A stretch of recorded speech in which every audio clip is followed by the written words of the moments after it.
So guys, welcome uli sa ating channel. Itong simple tips na ipapakita ko sa inyo. Baka meron kayong computer chair na nasira katulad nito. Ipapakita ko sa inyo kung gaano kasimple and matipid lang na paraan para gawin ito, para hindi masayang guys. Huwag nyo itapon. So ipapakita ko sa inyo how to fix broken computer chair.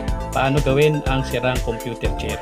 So abangan nyo lang guys. Ipapakita ko sa inyo kung ano yung mga kailangan nyo at nang hindi kayo masyadong magastusan and hindi masayang ang inyong computer. Huwag nyo itatapon guys, magagawa pa yan.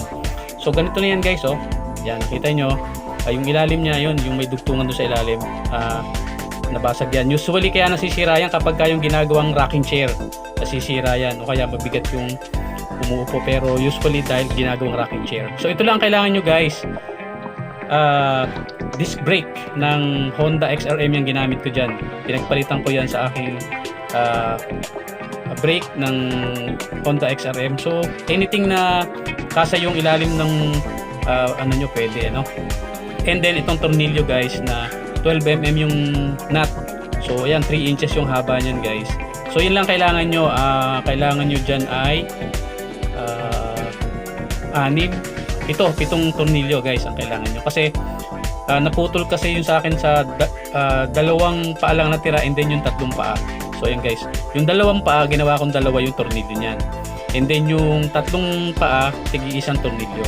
So pwede nyong pambutas dyan is drill, or kung wala naman kayong drill, pwede nyong gamitan ng tornilyo na din yan, initin nyo lang and mainit, magbubutas yan. And isa-set up nyo ganito guys.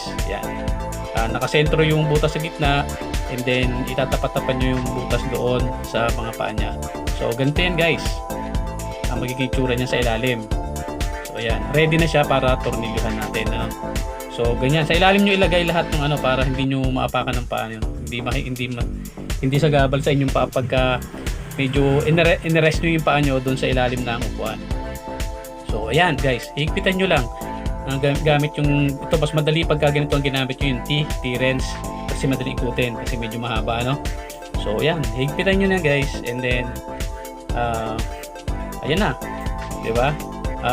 Okay na siya, dikit na siya, yung para na siyang katulad ng sa original. Ayan guys, oh, makita nyo, buo na siya, tumatayo na siya, hindi masasayang inyong computer chair kasi medyo mahal din naman yan, saka sayang naman kung itatapon nyo lang, pwede namang gawin ng matipid lang.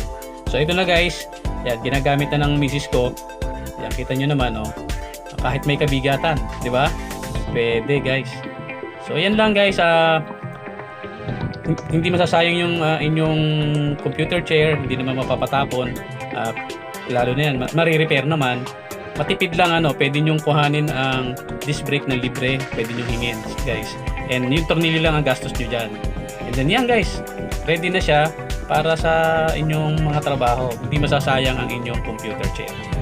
So guys, salamat muli sa inyong panonood sa aking channel. Kung natulungan kayo, please like, share, and subscribe para mas lumago pa ang ating channel. Salamat muli. Hanggang sa muli sa susunod nating videos.